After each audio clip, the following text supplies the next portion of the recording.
যেমন আমাদের কয়েকদিন আগে একজন বড় নেতা তিনি টেলিভিশন সাক্ষাৎকারে বলেছেন, আমরা শরিয়া আইনে বিশ্বাস করি না। আপনারা কি শুনেছেন? যারা শুনছেন তারা একটু বলেন শুনেছেন। তাহলে কিছু ভাই শোনেন নাই, বাকিরা শুনেছেন। টেলিভিশনে সাক্ষাৎকারে এটা বলেছেন। উনি বুঝে বলছেন না না বুঝে বলছেন এটা আমি জানি না, কিন্তু এই কথা যদি কেউ বলে তার ঈমান থাকবে না, কারণ শরিয়ায় মানে ইসলাম। তো শরিয়া মানি না মানে ইসলাম মানি না। ও দোস্ত কেন মানো না? শরিয়া মানলে সমস্যা কি? সমস্যা আছে। সমস্যা হলো শরিয়া মানতে গেলে চোর ধরে হাত কাটো, ডাকাত ধরে শুলে দাও, জেনা করলে পাথর মারো, অবিবাহিত হলে বেত লাগাও, মদ খাইলে 80 বেত লাগাও। ও মনে মনে ভাবে এই আইন যদি চালু হয় তাহলে আমাদের অনেকের হাত থাকবে না, মদ খাওয়ার কারণে পিঠের চামড়াও থাকবে না। এর জন্য শরিয়া আইনের কথা শুনলে কিছু ভাই চমকে ওঠে, ভয় পায়। আরে ভয় কেন পাও দোস্ত? হাত তো তোমার কাটবে না, হাত কাটবে চোরের। তুমি কেন ভয় পাও? নিশ্চয় তোমার অন্তরে চুরির চিন্তা আছে। বঙ্গবন্ধু শেখ মুজিবুর রহমান তিনি দেশটা যখন স্বাধীন করেছিলেন তখন তিনি বলেছিলেন যে এটাকে তিনি সোনার বাংলা বানাবেন। স্বাধীনতার পরে এর জন্য রবীন্দ্রনাথ ঠাকুরের সোনার বাংলা গানকে জাতীয় সঙ্গীত বানানো হলো। কিন্তু কিছুদিন পরে তার স্বপ্ন ভেঙে গেল।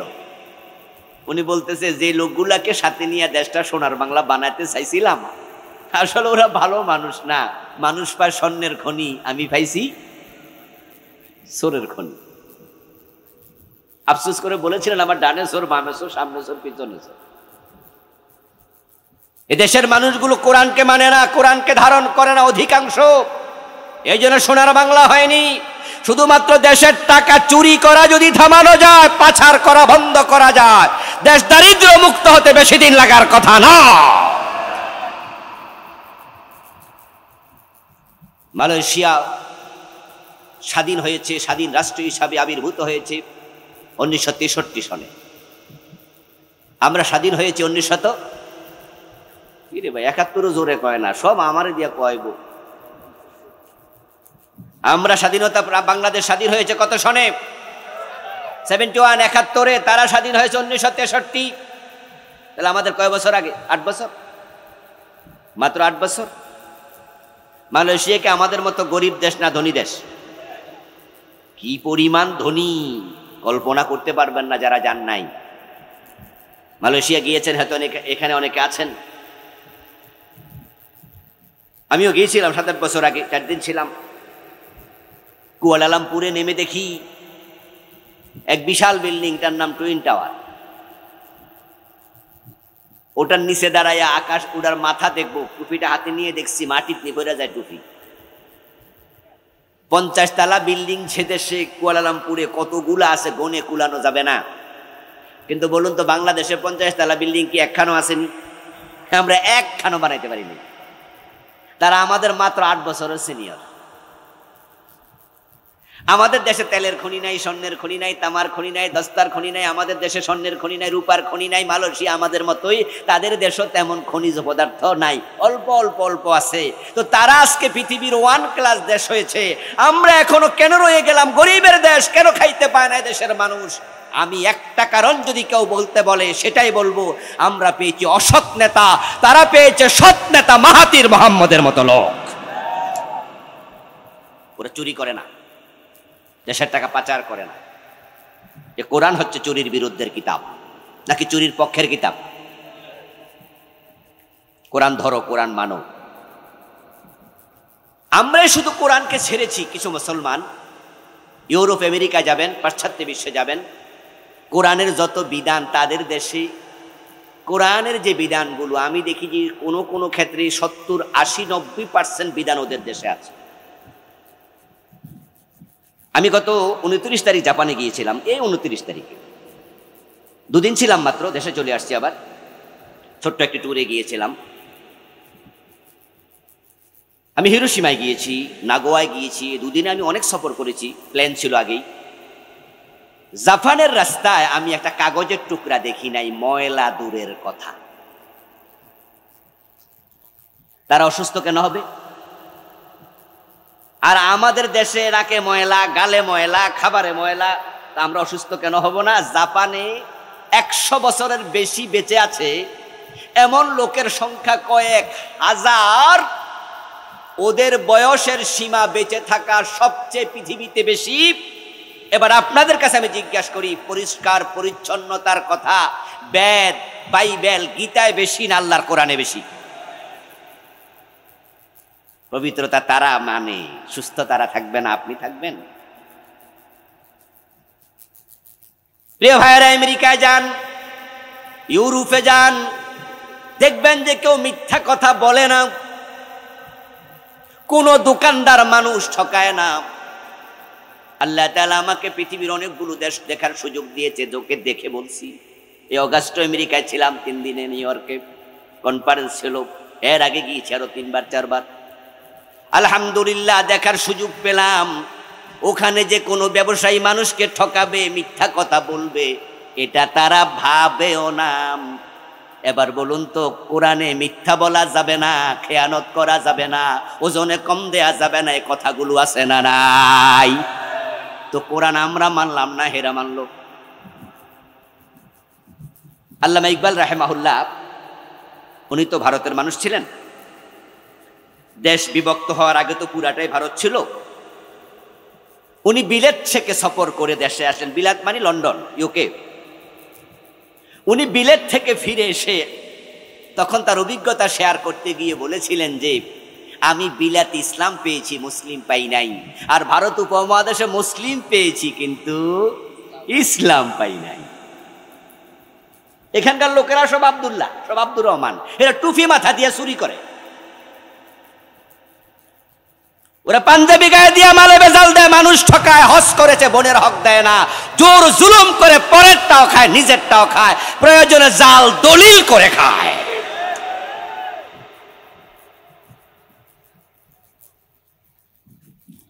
অথচ আসলে ভূখণ্ডটা সত্যি সোনার বাংলা। জেগে ওঠুন মুসলমান, জেগে ওঠুন। সুযোগ আসছে, সময় আসছে। জুলাই বিপ্লবের মাধ্যমে এখন বাংলাদেশ ডান পন্থার দিকে আগাচ্ছে, বামপন্থীরা, রামপন্থীরা পালিয়েছে। এখন যারাই আমরা আছি, আমরা সকলে বামপন্থী নই, আমরা ডানপন্থী। প্রেসিডেন্ট জিয়াউর রহমান সংবিধানে বিসমিল্লাহ সংযোজন করে প্রমাণ করেছে তিনিও ডানপন্থী মানুষ। আর আমরা তো ডানপন্থী আছি, বাম এবং রামেরা পালিয়ে গেছে।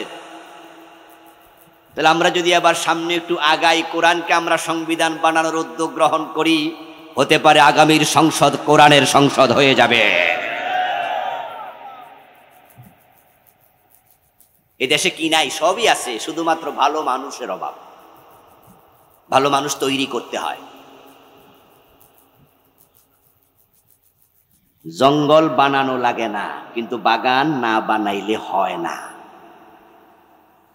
আগাছা খেতে রোপণ করা লাগে না, কিন্তু ধান গাছ না লাগাইলে ধান গাছ হয় না। যেই কোনো জায়গা নিজে নিজে জঙ্গল হয়ে যায়, কিন্তু ফুল বাগান বানাতে কষ্ট হয়। অমানুষ নিজে নিজে হয়, মানুষ বানাতে পরিশ্রম লাগে। আমাদের দেশে সব আছে, ভালো মানুষ কম। এই দেশের জমিনের উর্বরতা দেখলে মাঝে মাঝে আলহামদুলিল্লাহ পড়ি, কি চমৎকার জমিন। যেহেতু আমরা নোয়াখালী, কুমিল্লা অঞ্চলের মানুষ, আমার বাড়ি তো 14 গ্রাম কুমিল্লা, আপনারা এখানে নোয়াখালী নাকি, আমরা এক ব্লকের লোক, এবং আপনাদের এই যত বাতাস আছে এগুলা এখান দিয়ে 14 গ্রাম যায়। এই জন্য আমাদের কথার সাথে আপনাদের কথার মিলও আছে। আমরাও ওকে হানি, আপনারাও কি কন হানি। তা আপনাদের সাথে আমাদের মিল আছে। আমাদের এই অঞ্চলের মানুষ মধ্যপ্রাচ্যে বেশি যায়, দুবাইতে, কাতারে, সৌদি আরবে।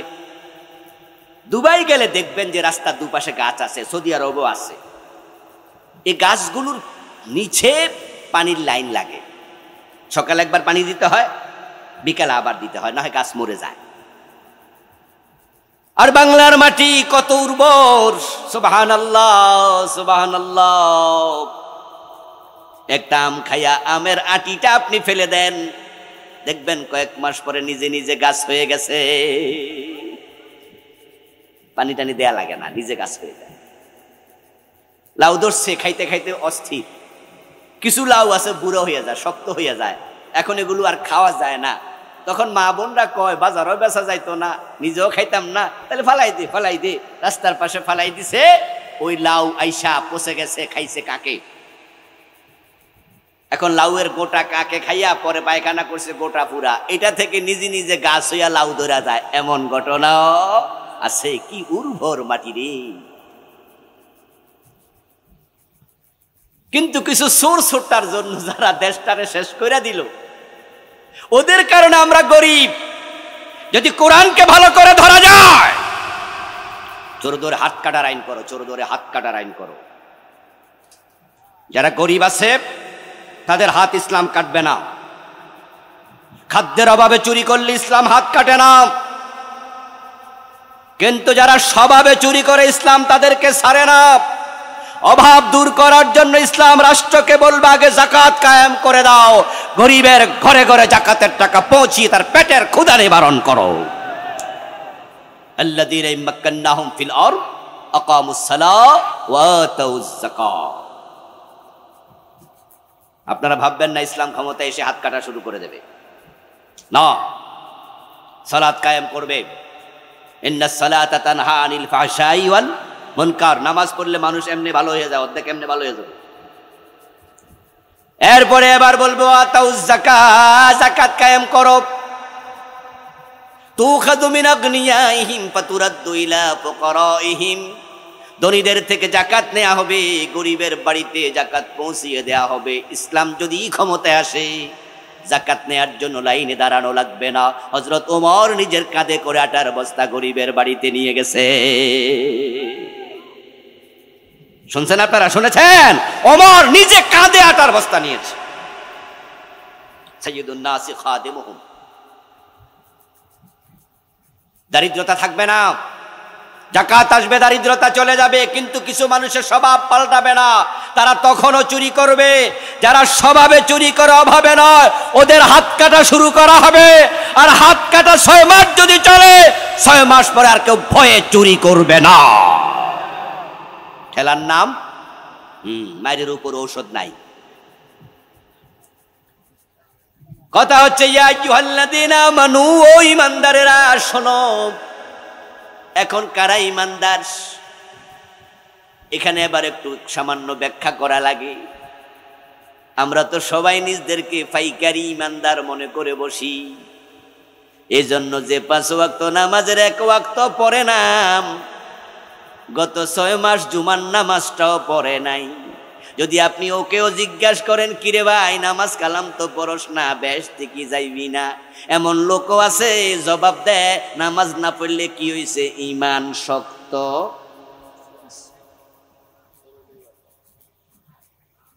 কয় চোর আর কি, তবে মানুষ খারাপ না, চোর হইলো ঈমানদার চোর। আমাদের দেশের মানুষ আসলে ঈমানদারটা কে এটা বুঝতে তারা অনেকে ভুল করে। তারা মনে করে কালেমা পড়ছি লা ইলাহা ইল্লাল্লাহ মুহাম্মাদুর রাসূলুল্লাহ, মুমিন হয়ে গেলাম। এজন্য সে মনে করছে আমি মুমিন। আমি বলি দোস্ত, এই লা ইলাহা ইল্লাল্লাহ কালেমা পড়লে যদি মুমিন হওয়া যেত, তো আব্দুল্লাহ ইবনে উবাই কি কালেমা পড়ে নাই? এই আলেম ওলামা ভাইয়েরা, আপনারা একটু কথা বলেন না। আব্দুল্লাহ ইবনে উবাই কি কালেমা পড়ে নাই? কার হাতে হাতে হাত রেখে পড়ছে? ওরে বাবা, দুনিয়ার সেরা মানুষের হাতে। আপনি আর আমি কালেমা পড়ছি মক্তবের হুজুরের কাছে, আর আব্দুল্লাহ ইবনে উবাই কালেমা পড়ছে মুহাম্মাদুর রাসূলুল্লাহ সাল্লাল্লাহু আলাইহি ওয়াসাল্লামের কাছে। কিন্তু আব্দুল্লাহ ইবনে উবাই মুমিন না মুনাফিক? ছোট মুনাফিক না বড় মুনাফিক? জান্নাতি না জাহান্নামী? জাহান্নামের কোন জায়গায় থাকবে? ফিদ দারকিল আসফাল, এর নিচে আর নাই। ফেরাউন নমরুদের নিচে। কালেমা পড়লে যদি মুমিন হওয়া যেত, তাহলে কাদিয়ানির কি দোষ? যারা কাদিয়ানি, তাদের ব্যাপারে আমাদের ফতুয়া, তারা মুমিন না কাফের? তো কাদিয়ানি কি নামাজ পড়ে না? তাদের কি মসজিদ নাই? তাদের আত্তাহিয়াতু পড়ে না? তো নামাজের মাঝে আত্তাহিয়াতুতে আছে আশহাদু আল্লা ইলাহা ইল্লাল্লাহু ওয়া আশহাদু আন্না মুহাম্মাদান আবদুহু ওয়া রাসূলুহু।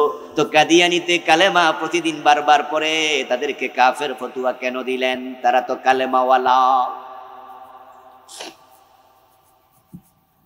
কাদিয়ানীর মুয়াজ্জিন কানে আঙ্গুল ঢুকাইয়া দিনে 5 বার এলান ফুকারে, জোরে জোরে বলে আশহাদু আল্লা ইলাহা ইল্লাল্লাহ আশহাদু আন্না মুহাম্মাদার রাসূলুল্লাহ।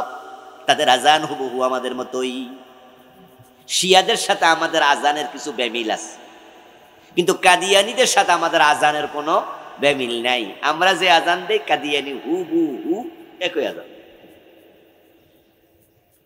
তো কাদিয়ানীর মুয়াজ্জিন না কানে আঙ্গুল দিয়া কয় আশহাদু আল্লা ইলাহা ইল্লাল্লাহ। তা আপনারা বলছেন তুমি কাফের, তো না কালেমা পড়লো। ঘটনাটা কি আসলে?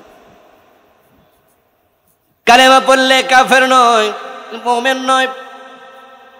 আবার বলবেন হুজুর সকালেও মসজিদে গেছি, দুপুরেও গেছি, আসরেও গেছি, মাগরিবেও গেছি, এশায়ও গেছি, তো মুমিন না হলে নামাজে গেছি নাকি?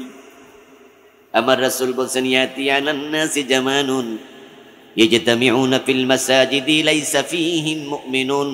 এমন একটা জামানা আসবে যে জামানার মানুষগুলো মসজিদে জামাতের সাথে নামাজ পড়বে, কিন্তু তাদের মাঝে ঈমানদার একজনও থাকবে না। সব নামাজি বেঈমান, ইমামও কাফের, মুয়াজ্জিনও কাফের, মুসল্লি সব কাফের, অথচ তারা 5 ওয়াক্ত নামাজ জামাতের সাথে পড়বে। এই হাদিস দ্বারা বোঝা যায় নামাজিদের ভিতরও কাফের আছে। নামাজ পড়ে ইমামের পিছনে দাঁড়াইয়া 5 ওয়াক্ত, আবার দরবারে যাইয়া পীরের পায়ে সেজদা দেয়, নামাজও পড়ে পীরকে সেজদাও দেয়। এমন কিছু লোক বাংলাদেশে আছে না নাই? যারা মাইজবান্ডারের মুরিদ তারা কি সব বেনামাজি? যারা আটরশির মুরিদ সবাই কি বেনামাজি? যারা দেওয়ানবাগের মুরিদ তারা কি সবাই বেনামাজি? দেওয়ানবাগের মুরিদ দেওয়ানবাগের পীরকে সেজদা দিত, আমার চোখ সাক্ষী, আমি নিজে দেখেছি তাকে সেজদা করছে। বছর 2 আগে আটরশি গেছিলাম, আমার নিজের চোখ সাক্ষী, দেখলাম কবরে 2 জন সেজদায় পড়ে আছে। আর মাইজবান্ডারের কথা কইয়া তো লাভে নাই, এই তো গড় ফটতায় মুশরিক, সেজদা দেখ গড়ে। এখন আটরশিও কিন্তু মসজিদ আছে, বিশাল মসজিদ ভাই, সুন্দর মনোরম মসজিদ, 5 ওয়াক্ত নামাজ। ওখানে মাগরিবের নামাজটা সেদিন আমি পড়েছিলাম। আটরশি দরবারে যখন ঢুকছি তখন মাগরিবের সময় হলো, কিন্তু আমি পৌঁছে যখন মসজিদে ঢুকলাম তখন দেখি আপনার সালাম ফিরে ফেলছি। ওই হুজুরের পিছনের নামাজটা আমার পড়া লাগে নাই, আল্লাহ আমারে বাঁচাইছে। তো আমার সাথে 2-3 জন ছিল, আমরা আলাদা জামাত করছি। এর পাশে হচ্ছে মাজারটা। পরে ঘুরতে বাইরে এলাম, মাজারে গিয়ে দেখি 2 জন সেজদায় পড়ে আছে। আমার সাথে ওখানকার ছাত্র ছিল 2-3 জন, তারা আমাকে দেখে চিনে ফেলছে। তো পরে এবার হুজুর আপনি আসছেন, আমি কি ঘুরতে আসছি? আমি বললাম এই দেখো কিভাবে সেজদা দিচ্ছে। তখন 2 ছাত্র যাইয়া 2টার এখানে কলারে ধরছে, কলারে 2টা টাইনা তুলছে, তুইলা কই এই বেডারা দেখোস না লেখা আছে কবরে সেজদা করিবেন না, এই যে মানুষ না কেন? আমি পোলাপানকে কইলাম এই পোলাপান, আমি যখন আটরশি দরবারে ঢুকতেছিলাম আমার পায়ের জুতা নিয়ে ঢুকতে পারি নাই, জুতা খুলে লাইছে আমার। দারোয়ান লাঠি লইয়া খাড়াই রইছে, যখন জুতা পায়ে ঢুকতেছি 2টা দারোয়ান এসে বলতেছে এই জুতা পায়ে দিয়ে ঢোকা নিষেধ, জুতা হাতে নিন। আমি ভাবলাম যে ওখানে ঝগড়া কইরা পরে পরিবেশ নষ্ট করা দরকার নাই। তা আমি বললাম কিরে ভাই, আমার জুতা খোলার জন্য দারোয়ান আছে, ওখানে তো গেটে লিখে দিলেই পারতো যে জুতা পায়ে প্রবেশ করিবেন না, তো দারোয়ান রাখলো কেন? কারণ তারা বোঝে যে এই সাইনবোর্ড সবাই মানবে না, আমিও জুতা পায়ে দিয়ে ঢুকা যাইতাম দারোয়ান না থাকলে। তো এখানে শুধু লেখলা কেন কবরে সেজদা দেবেন না? যারা সেজদা দেয় তাদেরকে দৌড়ানি মারার জন্য লাঠিওয়ালা দরকার আছে না নাই? তো এখানে লাঠিওয়ালা কোথায়? মাজারের পাশে মসজিদ, নামাজিও আছে, কবরে সেজদাওয়ালাও আছে। দেওয়ানবাগে মসজিদ আছে, মতিঝিলে ওদেরও চমৎকার মসজিদ, সেজদাও আছে। এবার আপনাদের কাছে একটু জিজ্ঞাসা করতে চাই প্রিয় ভাইয়েরা, বলুন তো যারা কবরে সেজদা দেয়, পীর সাহেবকে সেজদা দেয়, তারা মুমিন না মুশরিক? ঈমান আছে না গেছে? কিন্তু সে যে নামাজ পড়ে সে কি নিজেকে মুমিন ভাবে না? কোনো লাভ নাই। قال رسول الله صلى الله عليه وسلم تكون بين الساعة فتن كقطع الليل المظلم يصبح فيها الرجل مؤمنا فيمسي كافرا ويمسي مؤمنا فيصبح كافرا নবীজি বলতেছেন, ভবিষ্যৎবাণী দিচ্ছেন, কিয়ামত যখন ঘনাবে, কিয়ামতের আগে সূর্য ডুবে গেলে যেমন চারিদিকে অন্ধকার ধেয়ে আসে, দুনিয়ার বিভিন্ন জায়গা থেকে কিয়ামতের আগে ফিতনা বের হবে। ফিতনা, ফিতানুন শব্দটি ফিতনার বহু বচন। এই ফিতনার কারণে মানুষগুলো সকাল বেলায় মুমিন থাকবে, সন্ধ্যা বেলায় কাফের হয়ে যাবে। সন্ধ্যা বেলায় মুমিন থাকবে, সকাল বেলায় কাফের হয়ে যাবে। ঈমান রাখা খুব কঠিন হবে। আস-সাবিরু মিনহুম আলা দীনিহি কাল কাবিদি আলাল জামার।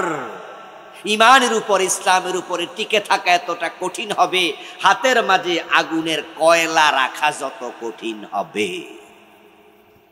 আল্লাহ তাআলা বলেন, ইয়া আইয়ুহাল্লাযীনা আমানুত্তাকুল্লাহ হাক্কা তুকাতিহি ওয়া লা তামুতুন্না ইল্লা ওয়া আনতুম মুসলিমুন।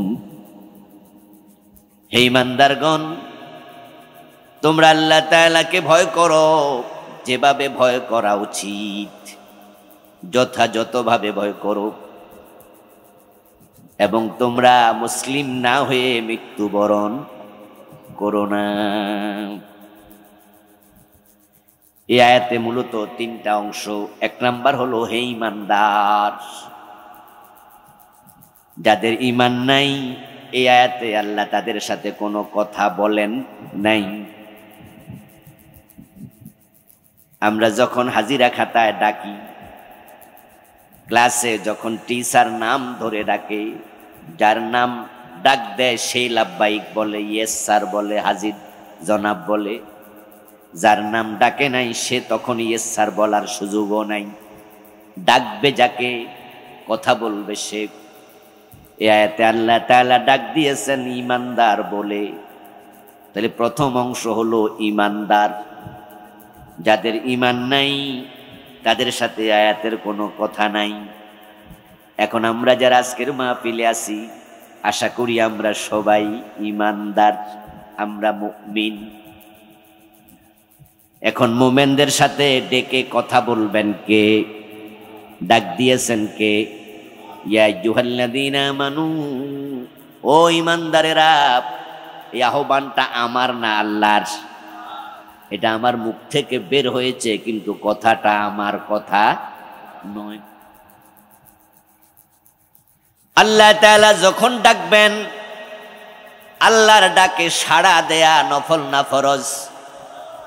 ফরজ। আল্লাহ ডাক দিলে আল্লাহর ডাকে সাড়া দিতেই হবে। এখন আল্লাহর ডাকে সাড়া দেওয়ার নিয়ম হলো দুটো। যদি আল্লাহ তাআলা সরাসরি ডাকেন, তাহলে আপনি লাব্বাইক বলে সাড়া দেবেন। আপনি বলবেন যে আল্লাহ আমি হাজির, লাব্বাইক ওয়া সাদাইক ওয়াল খায়রু কুল্লুহু বিয়াদাইক। মূসা আলাইহিস সালামকে আল্লাহ তাআলা তুর পাহাড়ে সরাসরি ডেকেছিলেন। আমাদেরকে আল্লাহ তাআলা সরাসরি ডাকেন নাই, এজন্য আমরা লাব্বাইক বলে আল্লাহকে সাড়া দেব না। এখানে আমাদেরকে তিনি ডেকেছেন ওহীর মাধ্যমে, কোরআনের মাধ্যমে। এখন কোরআন দিয়ে যখন ডাকে, তখন সাড়া দেওয়ার সিস্টেম হলো, ওয়া ইযা কুরিয়াল কুরআনু ফাসতামিউ লাহু ওয়া আনসিতু। যখন কোরআন পড়া হবে, কোরআন থেকে বলা হবে, তখন তোমরা কি বলা হলো তা কান দিয়া, দিল দিয়া, মনোযোগ সহ শুনবে। ফাসতামিউ লাহু, ফাসমাউ বলেন নাই, সামিআ ইয়াসমাউ, ইস্তামাআ ইয়াস্তামিউ। শব্দ দুটা আলাদা, বাব আলাদা, এজন্য অর্থ হবে আলাদা। যদিও মাদ্দা, মূল অক্ষর একটাই, সিন মিম আইন। আমরা নামাজে যখন রুকু থেকে উঠি তখন কি বলি? সামিআ আল্লাহু। ওমা কথা কয় না আকা ভাইরা, কি পড়েন? রুকু থেকে উঠতে কি পড়েন? সামিআ। সামিয়া মানে শোনা। সামিয়া আল্লাহু লিমান হামিদা বাংলা অর্থ হলো মানুষ যখন আল্লাহর প্রশংসা করে, যেই করে এই প্রশংসা আল্লাহ শুনতে পান, তিনি শোনেন। এই কথাটা বলার সাথে সাথে তো আমরা সবাই আবার বলি, ইমাম সাহেব বলল সামিয়া আল্লাহু লিমান হামিদা, আর আমরা সাথে সাথে বলি রব্বানা লাকাল হামদ। আমাদের আল্লাহ যেহেতু সকল প্রশংসা শোনে, সেহেতু আমরা সাথে সাথে বলছি আল্লাহ তোমার জন্য প্রশংসা করছি আমরা। সামিয়া মানে শোনা, কিন্তু কোরআন যখন পড়ে তখন সামিয়া নয়, ফাসমাউ নয়, তখন ইস্তামা, ফাস্তামিউ। সামিয়া মানে শোনা, মনোযোগ থাকতে পারে নাও থাকতে পারে, কিন্তু যখন ইস্তামা হবে, ফাস্তামিউ হবে, তখন শুধুমাত্র মন দিয়ে, আপনার কান দিয়ে শুনলে হবে না, কানের সাথে মনও থাকতে হবে। এই জন্য বলে মনোযোগ। যোগ মানে কি? অ্যাটাচড, সম্পৃক্ত করা। যোগ, 2 যোগ 2 কত হলো? 4 হলো। যোগ, অ্যাটাচড করা। মানুষ শুনে মূলত কান দিয়ে। শোনার জন্য আল্লাহ কোনটা বানাইছে? কথা বলতে হবে ভাই আমার সাথে। শোনার জন্য আল্লাহ কি বানাইছে? এবং কান এমন একটি অঙ্গ যেটা পুরা দেহের মাঝে সবচেয়ে সচেতন অঙ্গ।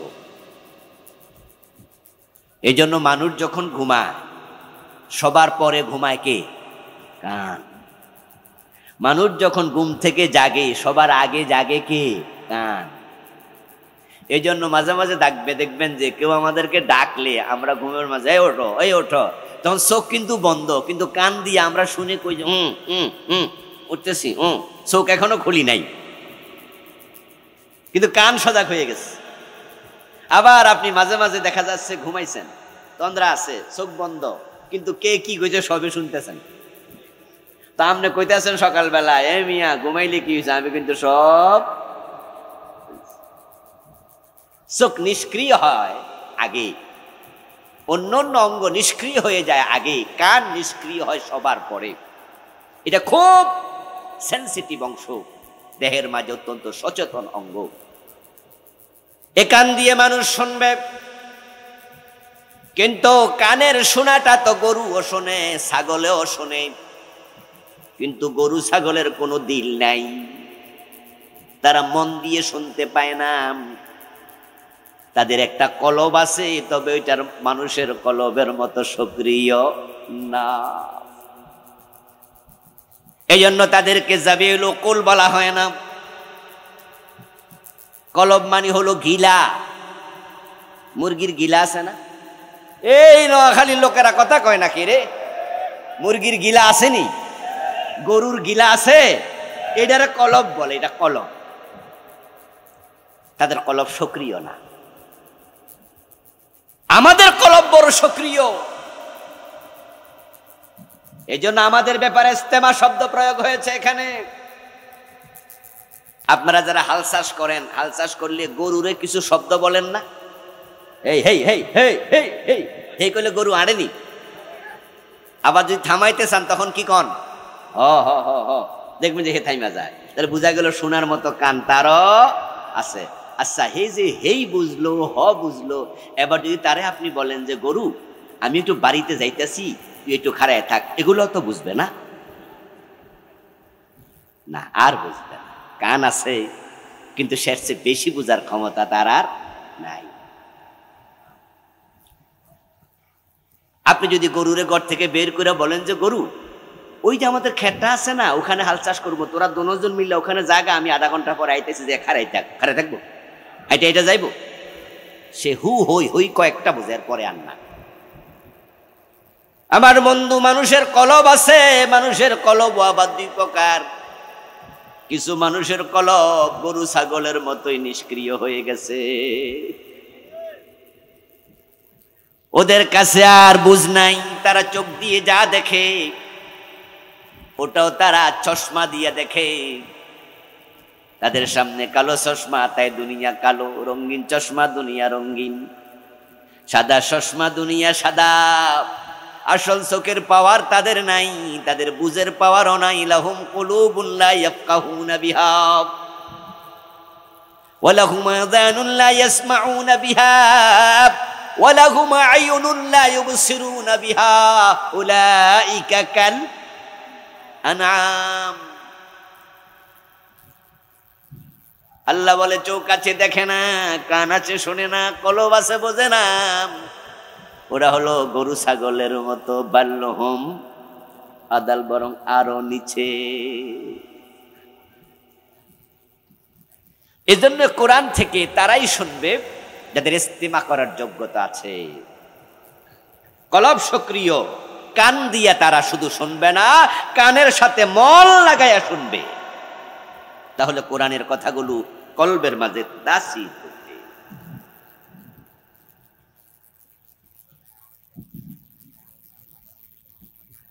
আমার প্রিয় ভাইয়েরা, ইন্না ফি যালিকা লাযিকরা লিমান কানা লাহু কলব আও আলকাস সামআ ওয়া হুয়া শাহীদ। আল্লাহ বলে ইন্না ফি যালিকা লাযিকরা, এর মাঝে আছে স্মরণ, উপদেশ, নসিহত। লিমান কানা লাহু কলব, ওই ব্যক্তির জন্য যার কলব সক্রিয়। কলব থাকলেই হবে না, গরু ছাগলেরও আছে নিষ্ক্রিয়। এখন আপনারা যারা আমার সামনে আছেন, আওয়াল কাসামা, কান দিতে হবে, মনোযোগ দিতে হবে। তাহলে আল্লাহর কথা একবারে মনোযোগের সাথে শোনার জন্য রেডি আছেন তো ইনশাআল্লাহ? মনোযোগ দিয়ে শুনবেন। কোরআন এমন এক কিতাব, হতে পারে একটি আয়াত আপনার হেদায়াতের জন্য যথেষ্ট। নবীজি সাল্লাল্লাহু আলাইহি সাল্লাম বলেছেন, ইন্নী লা আ'রিফু আয়াতাম মিনাল কুরআন লাউ আখাযাহান নাস কুল্লুহুম লাকাফাতহুম। আমি কোরআনের একটি আয়াত জানি, তামাম দুনিয়া যত মানুষ আছে, যেমন আজকের পৃথিবীতে মানুষ আছে 800 কোটির মতো। কত কোটি? প্রায় 800 কোটি। নবীজি বলছেন যে কোরআনে একটা আয়াত আমি চিনি, ইন্নী লা আ'রিফু আয়াতাম মিনাল কুরআন লাউ আখাযাহান নাসু কুল্লুহুম। এই 800 কোটি মানুষ যদি সবাই মিলে ওই একটা আয়াতকে ধরে, ধারণ করে, লাকাফাতহুম, তাদের দুনিয়া আখেরাতের জন্য, মুক্তির জন্য, শান্তির জন্য একটা আয়াত যথেষ্ট হয়ে যাবে। একটা আয়াত। কিলা ইয়া রাসূলুল্লাহি আইয়াতু আয়াহ, কোন একজন সাহাবী দাঁড়ালেন, ইয়া রাসূলুল্লাহ সে আয়াতটা কোনটা? সাহাবী জানতে চাইলেন কোন আয়াত, এত গুরুত্বপূর্ণ আয়াত। আমি যে কিছুক্ষণ আগে বললাম মনোযোগ দিয়ে কোরআন শুনুন, হতে পারে একটা আয়াত আপনার হেদায়াতের জন্য যথেষ্ট হবে। আমার রাসূলও বললেন কোরআনে একটা আয়াত আমি চিনি, তামাম দুনিয়ার মানুষের জন্য একটা আয়াত যথেষ্ট হয়ে যাবে। এবার বুঝেন কোরআন কত দামি কিতাব। আইয়াতু আয়াহ, হে রাসূল সেটা কোন আয়াত? নবীজি এবার বলছেন, মাইয়াত্তাকিল্লাহ ইয়াজআল লাহু মাখরাজা ওয়া ইয়ারযুকহু মিন হাইসু লা ইয়াহতাসিব। এই আয়াতটা তেলাওয়াত করে এবার শোনালেন। ইনশাআল্লাহ আমরা কিছুক্ষণ পরে হয়তো এই প্রসঙ্গে কথা বলবো। এই কোরআন আমাদের জন্য এনাফ, যথেষ্ট। কোরআন থাকলে মুসলমানের জন্য আর কোনো সংবিধান লাগে না, কোনো বই লাগে না। এই কোরআনকে যদি মুসলমানরা সংবিধান বানাতো, কোরআন মেনে চলতো, বাংলাদেশ দারিদ্র মুক্ত হতে 10 বছরের বেশি লাগার কথা না। শুধু কোরআনটা না মানার কারণেই সোনার বাংলা এখন তামার বাংলাও না।